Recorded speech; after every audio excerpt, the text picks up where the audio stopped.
என்றும் ஏணியாயிருந்து எங்களை ஏற்றி வைக்கக்கூடிய, எழுத்தை என்றும் உச்சத்தில் வைத்திருக்கக்கூடிய அத்தனை பத்திரிகை ஊடக நண்பர்களுக்கு வணக்கம். என் நெஞ்சிற்கினிய தமிழ் திரைப்பட சொந்தங்களுக்கு வணக்கம். அரணம் ஒரு ஒரு பெரும் தருணம் தான் அது. அதாவது ஒரு சொல்லியிருந்தாங்க, பெரும் புள்ளிகள் எல்லாம் வரலன்னு. பரவாயில்ல, சிறு சிறு புள்ளிகள் சேர்ந்து தானே ஒரு நாள் பெரும் புள்ளி ஆகும். நினைக்கலாம். அதனால் ரொம்ப நல்ல பெரிய அனுபவம். ஆனால் இது நல்லா இருக்குது எனக்கு இந்த அனுபவம். அதனால் அவர் சொன்ன மாதிரி ஆன்டி டிப்ரெஷன், இன்சோமினியாலேருந்து எல்லாமே வந்துருச்சு எனக்கு. அது பரவாயில்ல. ஆனால் 20 வருடம் சினிமாவில் இருந்தவனே நீங்கள் இந்த அடி அடிக்கிறீங்கன்னா புதுசாக வரோட என்ன அடிடாடி அடிப்பீங்கன்னு தோணுச்சு எனக்கு. ஆனால் ஒரே ஒரு திமிரு, அது தமிழ்னால இறா நான் நின்று பார்க்குறேன்டா நிற்கிறேங்க, வேற ஒன்றும் இல்லை. வேற ஆளாக தான் நிற்பாங்களேன்னு தெரியல. நான் இருக்கிற இடத்துல அப்பேற்பட்ட ஒரு விளையாட்டு விளையாடுறாங்க சீரியஸாக. என்ன மாதிரியான அரசியலாக இருக்குது. ஒரு கலைக்குள்ளேயே கலையை கொள்கிறவர்கள் இருக்கிறது அது சினிமாவாக தான் இருக்கும் போல இருக்குது. வெளியில் இருப்பானான்னு தெரியல. வெளியேருந்து ஒரு எதிரி வருவான், வெளியேருந்து ஒரு விஷயம் வரும், எங்கேயாவது ஒரு 2 துரோகி இருப்பான், இடுப்பில் குத்துவான். மொத்த பயிலும் சுற்றி இருக்கிறவங்களுக்கும் சினிமாவை அழிப்பதற்கான நாட்களாகவே இருக்கிறாங்கன்றத உண்மையிலுமே கண்மாடி பார்க்க நேர்ந்தது. இன்னொரு பாடலாசினா வருவோம், 25 பேர் இருப்பாங்க, அதில் 2 நிமிஷம் நம்ம பேசிட்டு இறங்கி போயிடுவோம். இதுதான் நமக்கான மேடை. அந்த ஒரு 2 வருஷம் வேற ஒரு பார்வை.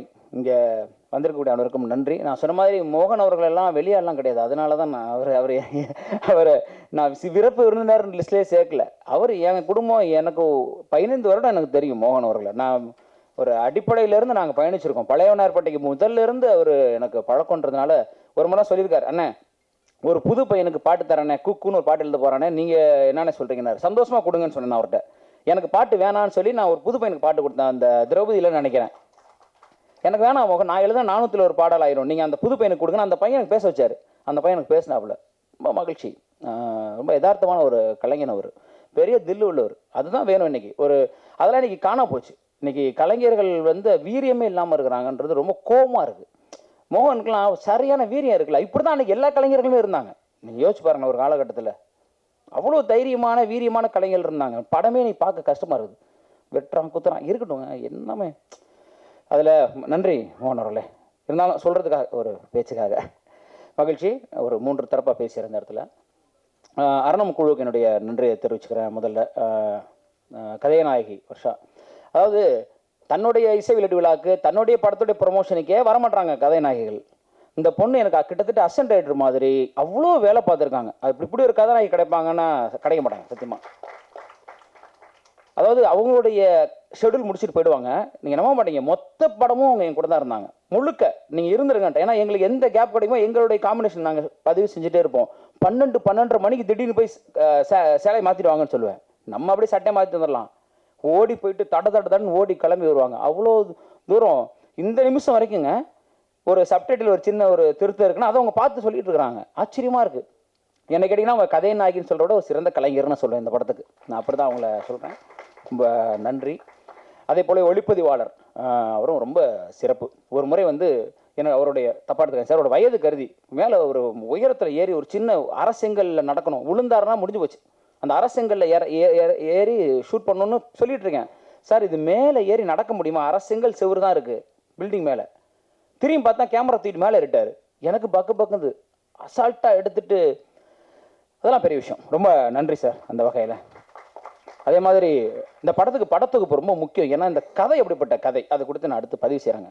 ஒரு எழுத்தை நம்பியே வந்த ஒரு படம் இது. அந்த வகையில் பிகே அவர்கள் அலுவலகத்தில் கூட்டு முதல்ல கதை சொன்னேன். அவர் வார்த்தை சொன்னார், சார் எனக்கு சம்பளமே நீங்கள் என்ன வேணால் கொடுங்க, நான் படம் பண்ணுறேன்னு சொன்னாப்புல. இன்றைக்கி எந்த டெக்னீஷியன் அப்படி சொல்லுவாங்க? சம்பளத்தை விடுங்க சார், இந்த கதை ரொம்ப வித்தியாசமான ஒரு படத்தொகுப்பாளராக இது எனக்கு பேரை தரும், ஏன்னா அது விட்டுருங்க, இந்த படம் எனக்கு நான் செய்கிறேன் அப்படின்னு சொல்லி ஒரு விஷயம் செஞ்சாப்புல. ரொம்ப மகிழ்ச்சி. நன்றி பிகே அவர்களே.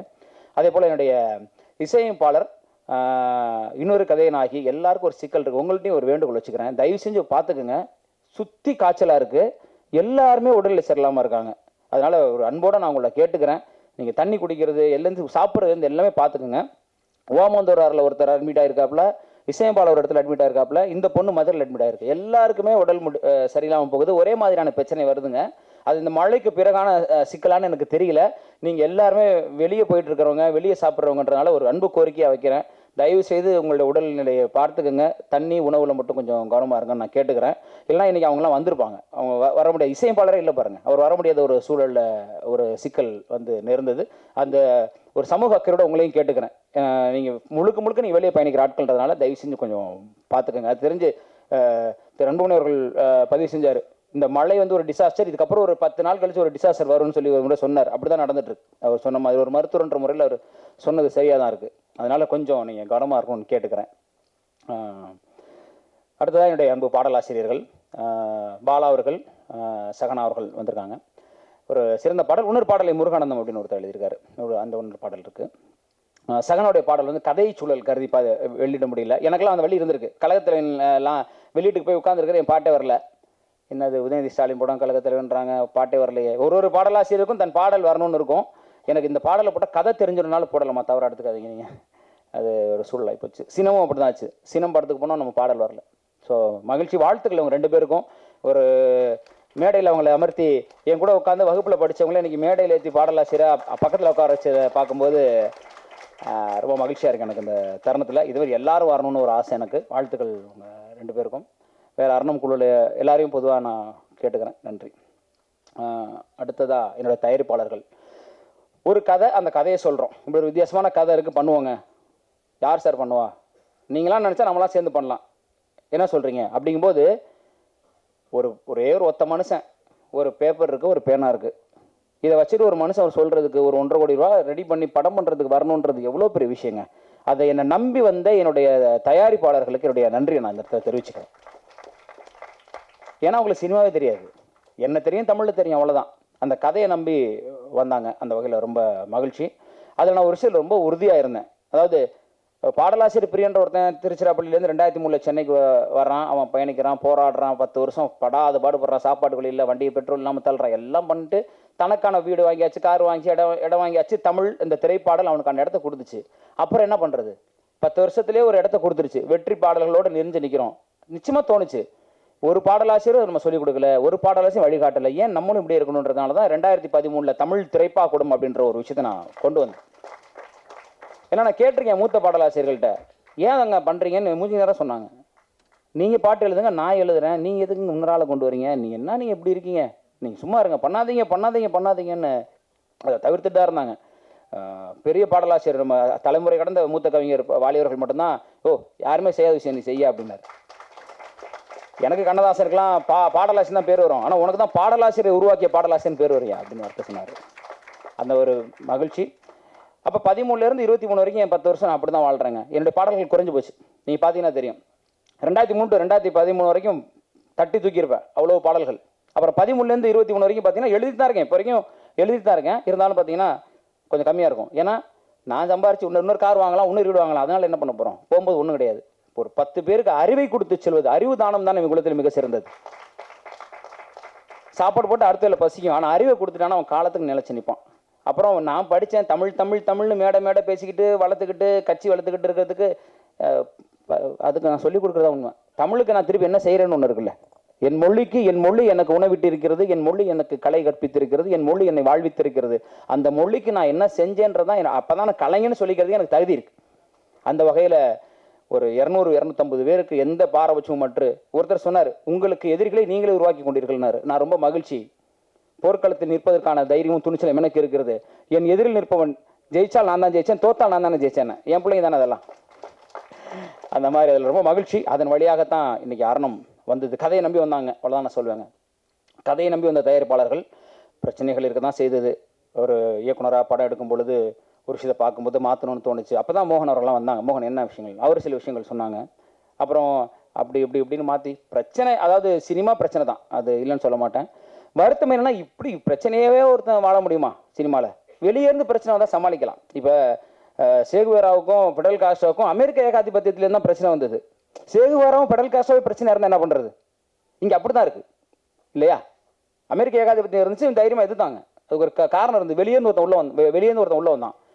உள்ள திரும்பினாலே பாடலாசிரியர் தானே நீங்கள் நடிக்கிறீங்களா? அங்கே ஆரம்பிக்கிறது வன்மம். நீங்கள் ஏன் டைரக்டர் ஆறீங்க? நான் என்ன வேணும் எனக்கு தோணுகிறது, எனக்கு ஒரு விஷயம் இருக்குது, என் சுதந்திரத்தை பறிப்பதற்கு உனக்கு என்னடா பிரச்சனைன்ற அளவுக்கு நீ பண்ணக்கூடாது. சீரியஸா என்ன பண்ணக்கூடாது. அப்போ எனக்கு 2 மடங்கு கோருது. தமிழ் படித்ததுக்கப்புறம் அந்த தன்மானமும் சுயமும் பாரதியை படித்தது இல்லைன்னா அப்புறம் என்ன அர்த்தம் இருக்குது? அப்போ தான் 2 மடங்கு கோவம் நான் பார்த்துக்கிறேன். அந்த உச்சம், அந்த கோவத்தில் தான், இந்த கோவம் தான் ஆரம்பம். என்ன கேட்டிங்கன்னா இந்த சினிமா மீது உள்ள கோவம்னே நான் சொல்கிறேன். இந்த இடத்துல அவ்வளோ சிக்கல்கள் அதை எடுத்து செல்வதற்கு இருந்தது. ஒரு பொறுப்பு, ஒரு திரைக்கலைஞன் வந்து எல்லா மேடையிலும் ஏன் கலைஞர்கள் அழுகிறார்கள்னு நம்ம யோசிச்சு பார்க்க வேண்டியிருக்குங்க. ரொம்ப கஷ்டமாக இருக்குது. எல்லா மேடையிலும் யார் வந்தாலும் முதல்ல யார் அழுறா பாருங்களேன். நடிகர்கள் அழுறதில்ல. எல்லா இயக்குனரும் இங்கே மைக்கை பிடிச்ச உடனே அழுறான். அது விஜயகுமார் ஆகட்டும், இப்போ ஃபைட் கிளப் விஜயகுமார் நீங்கள் எடுத்து பாருங்க, முதல்ல மைக்கை பிடிச்ச மனோஜ்குமார், யாராக இருந்தாலும் மைக்கை பிடிச்சோன்னே அழுறாங்கன்னா ஒரு கலைஞனை அலை வைக்கக்கூடிய இடம் எப்படிங்க நல்லாயிருக்கும்? ஒரு கலைஞனுக்கான வாய்ப்பை நம்ம தர வேணாமா? சினிமாவில் ஒரு கலைஞனை காயப்படுத்தலாமா? சினிமா கார்பரேட்காரர்கள் கையில் போயிடுச்சு. ஒரு காலத்தில் படைப்பாளிகள் கையில் சினிமா இருந்தது. எனக்கு கேட்டு திரும்ப சினிமா பணக்காரர்கள் கையிலிருந்து மீண்டும் படைப்பாளிகள் கரங்கள் எனக்கு சினிமா வரணும் திருப்பி. ஒரு பாலுமேந்திரா ஊட்டியில் போயிட்டு அசால்ட்டாக படம் எடுத்து வந்துட்டார். ஏவிஎம்லாம் கையை கட்டி நான் படம் பண்ணலன்றார். இப்போ படம் வேற மாதிரி இருக்குங்க, நான் பண்ணல. 300 கோடி 400 கோடிக்கு குப்பையாக இருக்குது. சித்தா மாதிரி, அயோத்தி மாதிரி, அற்புத கிடா வந்து புலம்புறாரு. எறும்புன்னு ஒரு படம் வந்தது, யாருக்கும் தெரியாது. ஒரு ஆகச்சிறந்த கலையை மக்கள் ரசிக்க தயாராக இருக்காங்க, சத்தியமாக ரசிக்க தயாராக இருக்காங்க. சில படங்கள் திரையரங்குகளில் தோற்ற படங்கள் ஓடிடியில் ஓடிட்டு இருக்கு. நீங்கள் பார்த்தீங்கன்னா தெரியும், ஓ இந்த படம் வந்திருக்கா, நல்லா இருக்கு. அப்போ மக்கள்கிட்ட கொண்டு போய் சேர்க்கவே முடியல இந்த படத்தை. ஒரு படம் 1500 தியேட்டர்ல அவங்க தான் வருவாங்க. அத்தனை ஷோவும் நீங்கள் தான் வருவீங்க. ஓடிட்டு இருக்க படத்தை தூக்கிடுவீங்க. புது படம் வர முடியாது.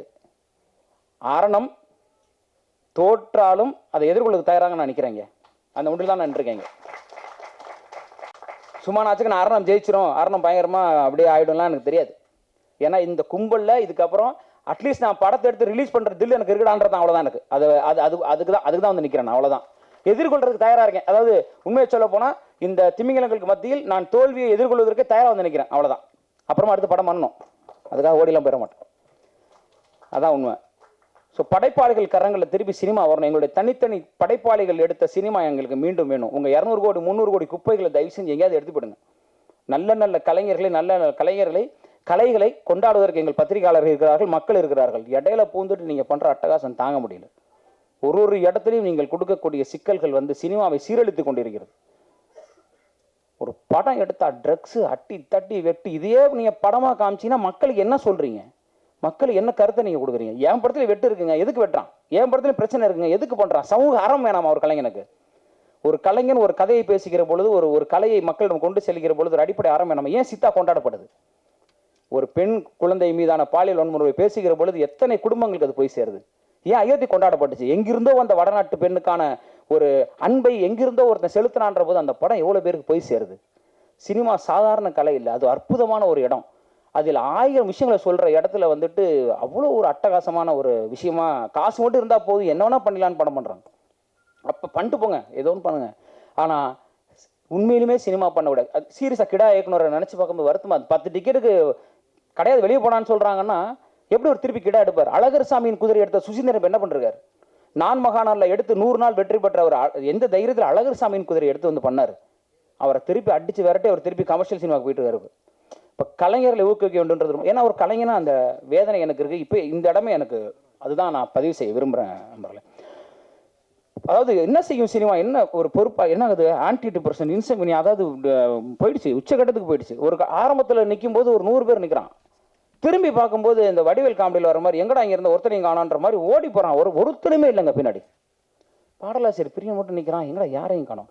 இந்த படத்துக்கு வேறு பணம் வாங்கியிருக்கலாம் வெளியே. எனக்கு ஒரு சாதனை வேணும்னு ஆசை. எப்படி பாடலாசிரியர் வாங்கின பாடலாசிரியர் ஆகணும்? தமிழ் திரைப்பாக்கூட மாணவர்கள் மட்டுமே தயாரித்த சாதனை இப்போ மோகன் அவர்கள் இங்கே பதிவு செய்கிறாருன்னு அதை நான் செஞ்சதுனால தானாச்சு. வெளியேருந்து காசு வாங்க வந்திருக்குமா? அதை செய்வதற்காக அத்தனை சிரமங்களை, போராட்டங்களை தாங்க வேண்டியிருக்கு. மருத்துவமனையில் அட்மிட் ஆயிருங்கட்டாங்க. என்ன உச்சக்கட்ட ஆன்டி டிப்ரெஷனில் இருக்கீங்க, உங்களுக்கு செக் பண்ணும்போது இன்சம்னியாவில் 6 மாதம் ஒருத்தன் தூங்கவே இல்லைன்னா அப்படி இருக்கும். தூக்கம் வந்து படத்துக்காக இல்லை, இவங்க பண்ணுற அக்கப்போருக்கு. ஒரு கலைஞன் இதுக்கு மேலே எப்படி கஷ்டப்படுத்துவீங்க அக்கப்போரா இருக்குது. இன்னும் யோசிச்சு பாருங்க, இன்னும் வரவே இல்லை. நான் இன்னும் வந்தா என்ன பண்ணுவாங்கன்னு தெரியல. இப்போ தான் கால் எடுத்து வைக்கிறோம், அதே வைக்க விட போகிறாங்களா இல்லை அடிச்சு முடிச்சுருவாங்களான்னு எனக்கு தெரியல. அது பரவாயில்ல, இருந்தால் நான் பாட்டு எழுத போயிடுவேன். இல்லை அதுவும் தரலன்னா தமிழோடு வாழ்ந்துருவேன். கடைசி வரைக்கும் தமிழ் தான் எனக்கு. அந்த தமிழ் என்னை காப்பாற்றும், தமிழை நேசிச்சு போய்கிட்டே இருப்பேன். அவ்வளோதான். அந்த தமிழ் எதை தருதோ, எங்கேயாவது 4 பிள்ளைங்களுக்கு பாடம் சொல்லி கொடுத்தா வாழ்ந்துருவேன். இவங்க நம்பின்னு யாரும் இல்லை.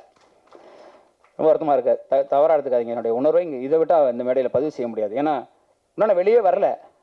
எடுத்து முடிக்கிறதுக்குள்ள அவ்வளோ பிரச்சனைகள் போராட்டங்களில் நின்றுட்டு இருக்கோம். எங்கே தொட்டாலும் பணம், எங்கே தொட்டாலும் அரசியல். இன்னைக்கு நாளைக்கு எங்களுக்கு தெரியல எத்தனை திரையரங்கு வரப்போகுது அப்படின்னு. 22 நவம்பர் 24 எனக்கு தெரிஞ்சு ஓடி வந்துட்டு இருக்கோம் நாங்கள். நவம்பர் 24 வேணாங்க படம், அடுத்து ஐயோ வேணாங்க, அடுத்து எங்க வந்துடலாங்க. நமக்கு தான் தெரிஞ்சு போச்சு என்ன நடக்க போகுதுன்னு. நம்ம 300 நாள் ஓட போகிறோம். இன்னைக்கு எத்தனை பெரிய படம் வந்தாலும் 10 நாள், 1 வாரம், அதிகபட்சம் தாண்டா 2 வாரம். ஆகச்சிறந்த படங்களுக்கு அப்படின்ற போது நாங்கள் ஒரு எளிய படம், ஒரு எளிய மனிதர்களோட முயற்சிங்கும் போது எங்களை 1 வாரம் தாங்க விடுறாங்களான்னு தெரில. நான் தான் தயாராகிட்டேன் அவர்கிட்ட. இப்படி யாராவது ஒரு ஒரு பொறுப்பில் போய் டிஸ்ட்ரிபியூட்டர் சொல்லியிருப்பாங்களே தெரில. என் படம் என்னன்னாலும் பரவாயில்ல ரிலீஸ் பண்ணுங்கன்னு சொன்னேன் அவர்கிட்ட. ஏன்னா அவர் படம் பார்த்தோன்னே ஒரு விஷயம் சொன்னார். அதில் நான் அறிவுத்திர அவர்களுக்கு ரொம்ப நான் நன்றி தெரிவிச்சுக்கிறேன். 2-3 வெளியீட்டாளர்கள் வந்தாங்க, எல்லாருமே வெளியீட்டாளர்கள். இவர் அறிவுத்திரா சார்ட்ட ஏன் கொடுத்தேன்னா ஒரே விஷயம், அவர் டைரக்டர் ப்ரொடியூசர். என் வலி என்னன்னு அவருக்கு தெரியும், ஒரு கலைஞனோட வலி என்னன்னு ஒரு கலைஞனுக்கு தெரியுன்ற ஒரே காரணத்தினால தான் அவர் எடுத்துக்கிட்டாருங்க. அவருடைய பெருந்தன்மை, படம் பார்த்த உடனே படம் ரொம்ப பிடிச்சி போச்சு. தமிழ்நாடு, கேரளா, கர்நாடகா எனக்கு கொடுத்துருங்க சார் அப்படின்னாரு. எப்படி இருக்கும் காதில் கேட்கும்போது? நம்ம படத்தை ஒருத்தர் வாங்கிக்கிறேன்றாரு, பரவாயில்லையே. ஏன்னா வர்றவங்கெல்லாம் ஒரு கதை சொல்கிறேன், அதை மாற்றுன்றாங்க மட்டும். அப்படி திரு அறிவுத்ரா அவர்கள் இப்போ கையை பிடிச்சி நிற்கிறதுனால ஓரளவுக்கு நான் நகர்ந்து போகிறேன். இல்லைன்னா ஒத்தாலாம் நின்றுட்டு இருந்தேன். என்ன பண்ணுறதுன்னு தெரியல. இத்தனைக்கும் இவ்வளோ பேர் சினிமாவில் நம்ம சுற்றி நிற்கிறான். எங்கே போனாங்கன்னே தெரியல எல்லாரும். நான் பெருமையாலாம் சொல்லிருந்தேன், நான் அவரை கூப்பிடுவேன், நான் இவரை கூப்பிடுவேன், நான் நம்பிட்டு இருந்தேன். அவங்க வந்துடும். நம்ம தான் பாட்டு எல்லாமே நம்ம ஹிட்டு கொடுத்துருக்கோமே, எவ்வளோ பாட்டு ஹிட்டு கொடுத்துருக்கோம். ஒரு ஃபோன் பண்ணால் நமக்கு சப்போர்ட் பண்ணிட போகிறாங்க, ஒரு ஃபோன் பண்ணால் வாங்க கவிஞரன் பண்ணிடுவாங்கன்னு நினச்சேன். திரும்பி பார்த்தா ஒருத்தனையுமே காணோம். திருப்பி அடிக்கணும் போல எல்லாரையும். இதுக்காகவாது ஜெயிக்கணும்னு தோணுது, இதுக்காகவாது எந்திரிச்சு வந்துடணும்னு தோணுது. அந்த வகையில் அறிவுத்திர அவர்களுக்கு என்னுடைய நன்றியை தெரிவிச்சுக்கிறேன் சார். ஏன் கூட நான் தான் ஓடுறேன், அவர் ஒரு ஏதாவது ஒரு பெரிய ஆர்டிஸ்ட் படம் மட்டும் போக வேண்டியது தானே. என் படத்தை வெளியிடுறதுக்காக போராடிட்டு இருக்காரு அவருங்கும் போது அது ஒரு ரொம்ப மகிழ்ச்சி. போராட்டங்கள் தான், சிரமங்கள் தான். இப்போ பாருங்க, இப்போ கூட மோகன் அவர்கள் ஒரு விஷயத்தை சொன்னார், 29 கூட போகலாமான்னு. ஆளும் ரைட், தயார் தான். இத்தனை வருடங்கள் காத்திருந்தவர்களுக்கு இன்னொரு வாரம். நீங்கள் சொன்னது சரிதான். ஒரு பிரச்சனை இருக்கும்போது நம்ம எப்படி கொண்டு வரும்? 30 லட்ச ரூபான்றது பெரிய விஷயம். அந்த வகையில் அதை கண்டிப்பாக செய்யணும். அதனால் அதோட கொடுமை உத்ரா அவர்கள் மீண்டும் பதிவு செய்கிறேன். வெளிப்படம் வந்தது கூட பரவாயில்லைங்க. முத்து ஆள வந்தான்னு 10 வருஷம் அவங்க என்ன சம்பாரிச்சாங்கல்ல, திருப்பி அதை வேற கொண்டு வரீங்க நீங்கள். இருக்கிறவங்களுக்கே தேட்டர் கிடைக்க மாட்டேங்குது. இருக்கிற படத்தை ரிலீஸ் பண்ணுறதுக்கு ப்ரொடியூசர் சாவுறான். இவங்க உட்காந்துட்டு எங்கெங்கேயோ அவங்க 10 வருஷம் சம்பாரிச்சதெல்லாம் குப்பையை போட்டு நோண்டி திருப்பி எடுத்து திருப்பி நீங்கள் தான் சம்பாரிச்சிட்டீங்கல்ல. இன்றைக்கி மட்டும் 3 தேட்டர் ஓடுதுங்களாங்க. திருப்பி அந்த தேட்டரில் நீங்கள் படத்தை போட்டால் யார் நீங்கள் தான் சினிமாவை கொள்றீங்க. அப்புறம் நல்ல படம் வரல. மலையாளத்தில் சினிமா சூப்பராக இருக்குது, தெலுங்கில் சூப்பராக இருக்குது, அங்கே அருமையான கதை பண்ணுறாங்கன்னா நாங்கள் தான் கதை பண்ணுறோமே, நீங்கள் பார்க்க விட மாட்டீங்களே.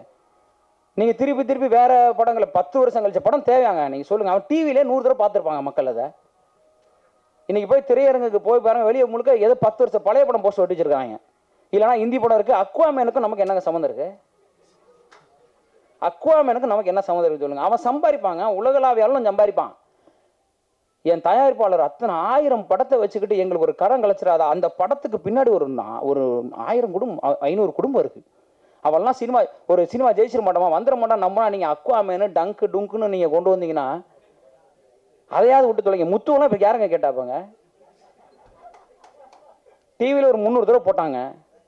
யூடியூப்லேயே 10 லாங்குவேஜில் இருக்குது. நீங்கள் ஹிந்தியிலாம் ரஜினி பேசுவார், நீங்கள் போட்டிங்கன்னா விட்டா கொரியன்லேயே பேசுவார், ஜப்பானீஸ்லாம் பேசுகிறாரு. ஏன்னா அவருக்கு ஜப்பான் ரசிகர்னு. அவ்வளோ தூரம் பார்த்த படத்தை திருப்பி எடுத்துகிட்டு தேட்டரை பிடிச்சிக்கிட்டு புரியலைங்க எனக்கு. ஒரு சினிமா பண்ணுறோம், கொண்டு போகிறோம், எவ்வளோ ஒரு புதுசாக சொல்கிறேன். நீ நல்லா இல்லைன்னு நல்லா திட்டுங்க, சட்டை பிடிச்சி திட்டுங்க. பாக்கிலே பேசுகிறியா, உன் படம் நல்லா இல்லை, கருத்து என்ன சொல்கிறேன்னு திட்டுங்க. அப்போ நாங்கள் வாங்கிக்கிறோம். நாங்கள் திருப்பி ஒரு நல்ல படம் திருப்பி கொண்டு வந்து கொடுக்குறோம். அதுக்கு எங்களுக்கு இடத்த கொடுங்க, வாய்ப்பை கொடுங்க, எங்கள் படத்தை விற்கிறதுக்கான இடத்த கொடுங்க. சுற்றி நின்றுட்டு இன்னும் முத்து ஆள வந்தான்னு டங்கு காமெடி பண்ணிருக்காங்க. இதுக்கு பின்னாடி நாங்கள் 10 பேர் இங்கே போராடணும். ஐயா படம் கொடுங்க ஐயா. எந்த தொழிலுங்க முதலாளி கை கட்டுறான்?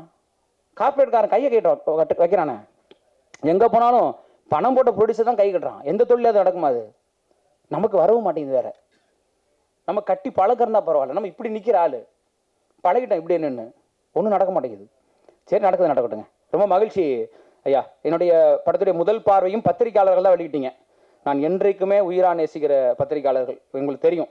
மேடை ஏற்றி உங்கள் கரங்களால் தான் யாரும் வேணாங்கன்னு சொல்லி உங்களை வச்சு தான் அதை வெளியிட்டேன். அதே வார்த்தையை தான் நான் ஹரிசார்ட்டையும் சொன்னேன். சார் யாருமே வரலன்னா என்ன சார், எழுத்தே நம்பி இருக்கக்கூடிய நம்ம நேசிக்கக்கூடிய பத்திரிகையாளர்கள் இருக்காங்க, நான் அவங்களை எப்பவுமே மதிக்கிறேன், அவங்க போதும் எனக்கு அப்படின்னு தான் நான் சொன்னேன். நீங்கள் வேற வழி இல்லை. ஏன்னா எங்கே போனாலும் ரொம்ப காசு கேட்குறாங்க, எதை தொட்டாலும் காசு கேட்குறான் பெருசா. அந்த அளவுக்கு திரும்பினாலும் காசு கேட்குறேன், பயமா இருக்குது. ஒரு இன்ஸ்டால 2 நிமிஷம் ஆடுற பொண்ணு 50,000 கேட்குது.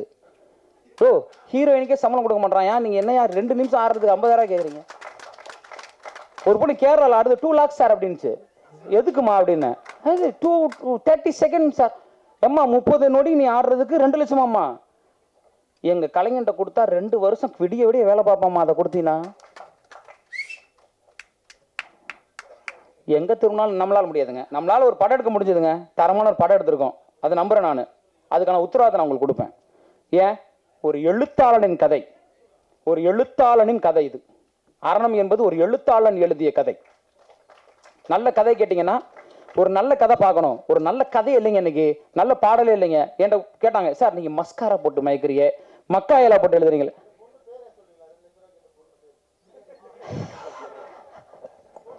அது நம்ம அமலா சாஜி தான், வேற யாரு? ஃபிளைட்லாம் போட்டு தெரியுங்களா வேற கேட்டுச்சு. ஏமா நானே ஃபிளைட்ல போலாமா, எங்கம்மா ஃபிளைட்ல போட்டு கூட்டு போனோன்னு தலை சுத்திருச்சு எனக்கு. இல்ல பஸ் காதல உள்ள சரியா எங்க மேனேஜர்கிட்ட பேசுன்றாங்க, பிஆர்ஆர்ட்ட பேசுன்றாங்க. யோ என்னையா நினைச்சிட்டு இருக்கீங்க, என்னையா நடக்குதுங்க? இன்ஸ்டா மட்டும் ஒரு திறந்து வச்சுட்டு பிலிம் நியூஸ் ஆனதன் மாதிரி எப்பேற்பட்ட பத்திரிகையாளர்கள் இருந்த துறைங்க அது. எப்பேற்பட்ட மூத்த பத்திரிகையாளருங்க அவரு. என்ன நான்லாம் அவர் இருக்கும்போது இருந்தேன்றது எனக்கு பெரிய மகிழ்ச்சி. என்னெல்லாம் அவர் வந்து எழுதினார், தம்பி சொல்லுப்பா உன் முகவரி சொல்லுப்பான்னு. அப்பேற்பட்ட எழுத்தாளர்கள் இன்னுமே சாலைகளில் பயணிச்சுட்டு இருக்கிறாங்க. நீங்கள் எங்கேயாவது இருந்துக்கிட்டு 10 லட்சம் கூட 20 லட்சம் கூட எங்கே திரும்பினாலும் எதை தொட்டாலும் காசு. ஒரு கலையை மக்களிடம் கொண்டு சேர்ப்பதற்கு இவ்வளோ போராட்டமாக இருக்குது. என் பத்திரிகையாளர்கள் எவ்வளோ சப்போர்ட் பண்ணுறாங்க. நீங்கள் யாருன்னே தெரியல உட்காந்துட்டு நாங்கள் அவங்களுக்கு கொடுப்போம் அப்படின்னு நினச்சா அவங்களுக்குலாம் ஆளாளுக்கு ஒரு வீடு வாங்கி கொடுத்துலாம் போல இருக்கு. உங்களுக்குலாம் எங்க வாங்குங்கன்னு சீரியஸாங்க, ரொம்ப கொடுமையாக இருக்குது. அந்த வகையில் அரணம் ஒரு எழுத்தை நம்பி உருவாக்கப்பட்ட ஒரு திரைப்படம், ஒரு சிறந்த கதை. அது உரிமையாக நான் சொல்ல முடியும். முதல் பாதி இன்டர்வல் இடைவேளை அப்போ நீங்கள் படம் பார்த்துட்டு போட்டியே வைக்கலாம். 1 லட்ச ரூபா நான் கொடுக்குறேன், செகண்ட் ஹாஃப் என்னன்னு சொல்லிட்டீங்கன்னா அப்படியே சொல்லாங்க. அரணம் படத்தை பார்த்துட்டு முதல் பகுதியை பார்த்துட்டு இடைவேளைக்கு பிறகு வெளியே வந்துட்டு இல்லை இடைவேளை மேடையிலேயே நீங்கள் இதாங்க நீங்கள் சொல்லிட்டீங்கன்னா நான் மேடையில் 1 லட்ச ரூபா கொடுத்துடலாம். அந்த திரைக்கதை அப்படி இருக்கும். அந்த கதை ஒன்றை நோக்கி ஆரம்பித்து ஒரு உணர்வை பிரதிபலித்து பிரதிபலித்து பிரதிபலித்து ஒரு இடத்துல நின்றோம். இந்த படம் முதல் முறை ஒரு பெரிய தயாரிப்பாளர் ஒருத்தர் வந்தார், வெளியீட்டாளர். அவர் ஒரு ஆளு விட்டுருங்க, அவர் அவன்டா அப்படின்ற மாதிரி ஒரு ஆளு. படம்லாம் பார்த்துட்டு இது ரிஸ்க் நான் எடுக்க மாட்டேன் அப்படின்னாரு. எனக்கு நல்லா இருந்தது. ஃபர்ஸ்ட் ஆஃப் முதல் பகுதி முழுக்க ஒரு ஸ்கிரீன் பிளே, ஒரு திரைக்கதை. 2வது பகுதி முழுக்க வேறொரு திரைக்கதை. இது வரைக்கும் அப்படி பதிவு செஞ்சதில்லை. அவர் சொன்னார் இப்படி பண்ணக்கூடாது, நீங்க ஸ்கிரீன் பிளே ஜம்ப் பண்ணிருக்கீங்க. முதல் பகுதி முழுக்க ஒரு திரைக்கதை சொன்னீங்கன்னா அதை நோக்கியே தான் போகணும். நான் ஏன் சார் அதை நோக்கியே போகணும்னு கேட்டேன். எவன் தான் மாத்துறது? அப்ப முதல் பகுதி முழுக்க ஒரு திரைக்கதை, இடைவேளைக்கு பிறகு நீங்க வந்து படம் பார்க்க ஆரம்பிச்சீங்கன்னா வேற ஒரு டைப் ஆஃப் ஸ்கிரீன் பிளே, வேற ஒரு வகையான திரைக்கதை ஓடும். அங்க முதல் பகுதியில் இருந்த ஒரு வசனம், ஒரு கேரக்டர், ஒரு பொருள் கூட உங்களுக்கு 2வது பகுதியில் இன்னொரு பதிலை கொடுக்கும். இந்த வாழ்க்கை இப்படி நேராக பார்க்கும்போது ஒன்றை சொல்கிறது, ஆனா அதற்கு இன்னொரு முகம் இருக்கும்ல, உண்மையான முகம் இருக்கும்ல. அதை சொல்லும்போது அட அப்படியா, ஓ அதான் இப்படியா அப்படின்னு உங்களை உடைச்சு உடைச்சு உங்களுடைய பதிலெல்லாம் கொடுத்துக்கிட்டே முடிச்சு அவுத்துட்டே வரும்.